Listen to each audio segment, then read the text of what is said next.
the EU is on the brink of taking the nuclear option of stripping Poland of its voting rights in Brussels in response to plans by its right-wing government to abolish the independence of the country's judiciary. Frans Timmermans, the first vice president of the European Commission, accused Warsaw of seeking to put judges under full political control as he warned that the EU was very close to triggering Article 7, a never-before-used sanction in the treaties that allows a member state's voting rights in the Council of Ministers to be suspended.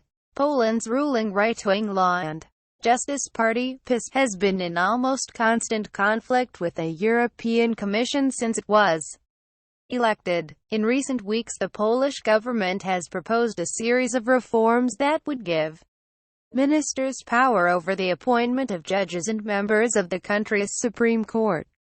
The first step in the EU triggering Article 7 is an assessment of whether there has been a breach of fundamental rights, which could be launched as early as next week on the recommendation of the Commission. What we decide next week depends on developments also this week, Timmermans said, as he called for fresh dialogue with Warsaw.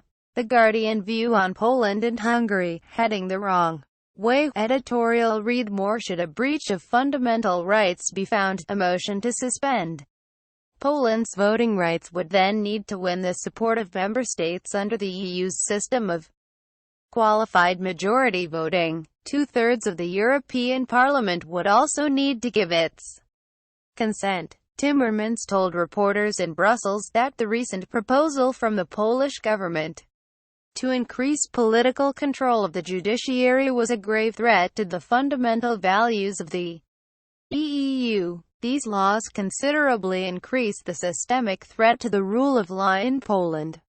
Each individual law, if adopted, would seriously erode the independence of the Polish judiciary.